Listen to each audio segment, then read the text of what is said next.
వచ్చేసింది ఆది శ్రావణం షాపింగ్ అంతటికి అతిపెద్ద కేజీ సేల్ తో పాటు up to 61% of 1+1 offers, combo offers ఇంకా మరెన్నో. CMR shopping mall. Telangana CM Revanth Reddy America పర్యటనకు కేంద్రం బ్రేక్ వేసింది.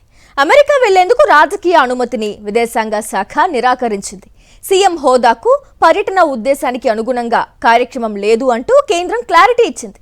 దీంతో లండన్ నుంచి బోస్టన్, న్యూయార్క్ వెళ్లాల్సిన రేవంత్ రెడ్డి అమెరికా పర్యటనను రద్దు చేసుకుని ఈ నెల 23న హైదరాబాద్కు తిరిగి రానున్నారు.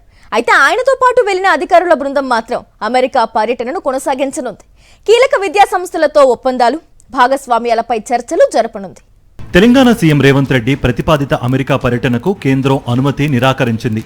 ముఖ్యమంత్రులు, ఇతర ప్రముఖులు విదేశీ పర్యటనలకు రాజకీయ అనుమతి ఇచ్చే ముందు వారి హోదా, పర్యటన ఉద్దేశం, కార్యక్రమాల వివరాలను విదేశాంగ శాఖ పరిశీలిస్తుందని కేంద్రం స్పష్టం చేసింది. ఈ పర్యటనకు సంబంధించి సమర్పించిన కార్యక్రమం సీఎం హోదాకు, పర్యటన ఉద్దేశానికి తగినట్లుగా లేదని కేంద్రం తేల్చింది. అందుకే అమెరికా పర్యటనకు రాజకీయ అనుమతి ఇవ్వలేదని విదేశాంగ శాఖ అధికార ప్రతినిధి రణధీర్ జైస్వాల్ వెల్లడించారు. In this particular case, that was not so in respect of the United States, and therefore the clearance was denied, not given. Incidentally, let me also tell you that clearance was given for his visit to the United Kingdom.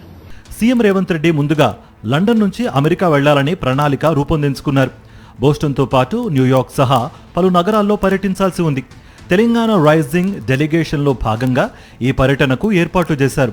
అయితే America పర్యటనకు కేంద్రం రాజకీయ అనుమతి నిరాకరించడంతో CM schedule మారిపోయింది. London నుంచి తిరిగి హైదరాబాద్ రావాలని రేవంత్ రెడ్డి నిర్ణయించారు. ఈ నెల 23న ఆయన హైదరాబాద్ చేరుకోనున్నారు. అయితే అమెరికా పర్యటన రద్దయినా తెలంగాణ రైజింగ్ ప్రతినిధి బృందం మాత్రం తమ కార్యక్రమాన్ని కొనసాగించనుంది. సీఎం వెంట వెళ్లాల్సిన అధికారులు అమెరికా పర్యటనకు వెళ్లి అక్కడి ప్రముఖ విద్యా సంస్థలతో ప్రతిపాదిత ఒప్పందాలు, భాగస్వామ్యాలపై చర్చలు జరపనున్నారు. అసలు అమెరికా పర్యటన ఉద్దేశం ఏంటన్న దానిపై తెలంగాణ ప్రభుత్వం స్పష్టతనిచ్చింది. విద్య, నైపుణ్యాలు, టెక్నాలజీ, అంతర్జాతీయ భాగస్వామ్యాలే ప్రధాన లక్ష్యమని తెలిపింది. కేంద్రం తీసుకొచ్చిన నూతన విద్యా విధానానికి అనుగుణంగా ప్రపంచంలోని అత్యుత్తమ విద్యా సంస్థలను తెలంగాణకు తీసుకురావాలన్నదే పర్యటన ముఖ్య ఉద్దేశమని తెలంగాణ ప్రభుత్వం అంటోంది. Harvard university, Massachusetts institute of technology అంటే MIT, north eastern university, Virginia tech వంటి ప్రముఖ సంస్థలతో సమావేశాలు, అవగాహన ఒప్పందాల ప్రతిపాదనలు ఉన్నాయని తెలంగాణ ప్రభుత్వం వెల్లడించింది.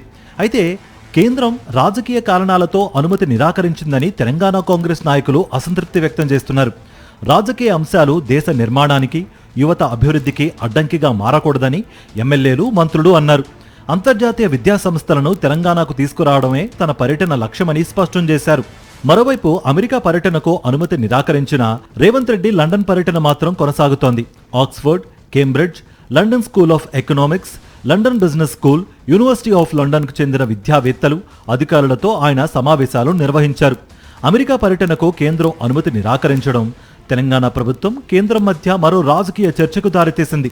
వారితో వెళ్తున్న బృందానికి మాత్రం పర్మిషన్ ఇచ్చి అక్కడ అగ్రిమెంట్స్, అదేవిధంగా ఇన్వెస్ట్మెంట్స్ కోసం జరగాల్సినటువంటి మీటింగ్స్ ఇవన్నీ కూడా చేసుకోవచ్చు అని చెప్పేసి కూడా పర్మిషన్ ఇవ్వడం జరిగింది.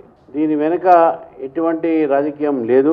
సీఎం అమెరికా వెళ్లకపోయినా ఆయన ప్రతిపాదించిన విద్య, నైపుణ్యాలు, టెక్నాలజీ భాగస్వామ్యాల కార్యక్రమం మాత్రం అధికారుల ద్వారా ముందుకు సాగనుంది.